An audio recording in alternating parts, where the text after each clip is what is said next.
Bom dia, Paulo Moura, cientista político, 14 de março de 2021. O que acontecerá com o Brasil se Lula vencer a eleição de 2022? Esse é o assunto do meu comentário de hoje. Essa semana eu fiz um vídeo dizendo que o risco da vitória de Lula é real e não deve ser menosprezado. Muita gente comentou no vídeo, na comunidade do canal, dizendo que Bolsonaro só perde se não tiver voto impresso. Gente, é óbvio que a gente tem que se preocupar com a lisura da apuração do pleito, mas eu aprendi na política que otimismo demais, que euforia, em geral, é um caminho curto para a derrota. É preciso ser pessimista por uma questão de inteligência e autodefesa. É preciso estar preparado para o pior, porque se o pior não vier, nós estaremos preparados de qualquer forma e não precisaremos usar todos os recursos que nós previmos para nos defender do cenário pior.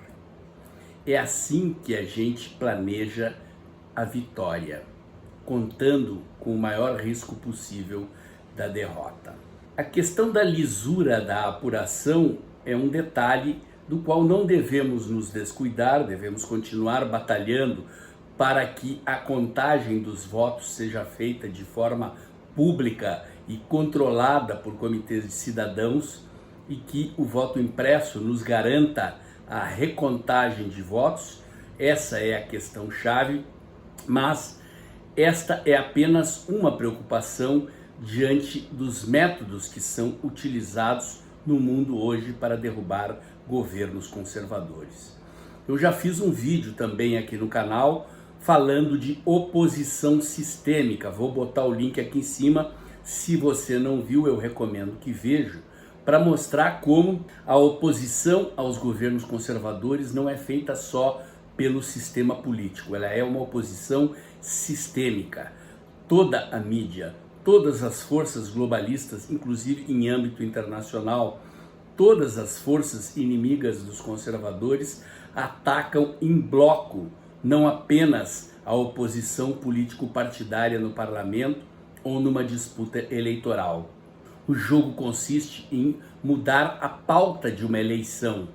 O governo pode ser um bom governo, pode estar gerindo bem a economia, mas fabricam-se fatos gigantescos, impõe-se medo à população, agenda-se a mídia toda para fazer com que a preocupação da população com a sua sobrevivência, com o seu medo da pandemia, seja muito maior do que a sua capacidade de perceber que o país tem chances de sair dessa, se recuperar, ter uma economia estabilizada com o emprego de volta.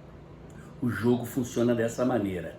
Muda-se a pauta da eleição, os assuntos que são debate definem os critérios de escolha dos eleitores. Nós vimos isto acontecer no final do ano passado. Não vou me referir explicitamente a que evento eu estou falando, porque as mídias sociais tratam este evento como um evento sensível e censuram. Mas vocês sabem o que aconteceu recentemente numa eleição em um país muito mais forte e poderoso do que o Brasil, usando estes métodos, derrubaram o presidente nas urnas. Mas o meu assunto de hoje não é esse. Nós temos que nos preparar para uma eleição assim, é verdade, mas é bom a gente tentar antecipar o que aconteceria se Lula vencesse a eleição presidencial, e o exemplo não vem lá do norte, vem aqui da vizinha Bolívia. O governo esquerdista do partido de Evo Morales acaba de prender a ex-presidente interina que assumiu o governo depois que Evo Morales foi derrubado e organizou as eleições democráticas, tão democráticas que a esquerda voltou ao poder e está perseguindo seus inimigos e mandou prender a ex-presidente por conspiração. A história está cheia de exemplos desse tipo. O mais sério e o mais grave deles é aquele que é chamado na Revolução Francesa de reação termidoriana. O governo jacobino revolucionário foi derrubado pelos contra-revolucionários e, ao tomarem o poder, inauguraram aquilo que é chamado pela história também de fase do terror. Os contra-revolucionários partiram para cima dos revolucionários, começaram a prender e matar todos eles. Todos foram para a guilhotina, inclusive aqueles que apoiaram a contra-revolução e se opunham à carnificina patrocinada pelos contra-revolucionários. Algo parecido vai acontecer no Brasil se o PT voltar ao poder. Não me admirarei se, assim como Fachin fez, eliminando os processos contra Lula, anulando as condenações, se o impeachment da Dilma não for anulado também e se aqueles que defenderam o impeachment não vierem a ser perseguidos e presos como conspiradores. Não se surpreendam se isso acontecer. Mas o mais grave dos fatos que certamente acontecerá é o que o PT fará com as Forças Armadas. Os petistas, Zé Dirceu entre eles, já disseram explicitamente que o maior erro deles nos 14 anos em que estiveram nos governando foi não controlar as Forças Armadas. Eu conheci um general que era responsável pelo setor educacional do Exército durante os governos petistas, e ele, numa conversa informal, me contou como eles driblavam as tentativas do PT de entrar no setor educacional de formação de sargentos e oficiais das Forças Armadas. Eles tentaram e não conseguiram. Ao final dos governos petistas, eles estavam encontrando uma solução para isso. Estavam criando uma escola de defesa das Américas, juntando os governos bolivarianos do Brasil, da Venezuela, do Equador e outros, e pretendiam fazer no Equador uma escola de formação de oficiais com uma doutrina bolivariana de defesa. A ideia era levar os jovens oficiais dos exércitos desses países para receber instruções ideológicas e diretrizes bolivarianas para a política de defesa dos países que a esquerda governava naquela época. O projeto fracassou porque o PT foi apiado do poder no Brasil, Eduardo Correia perdeu o poder no Equador e a Venezuela entrou na crise que nós estamos vendo. Os oficiais do exército venezuelano seriam os principais professores dessa escola de defesa, cuja sede seria no Equador. Senhores, não tenham dúvidas. É isto que vai acontecer se o PT vencer as eleições.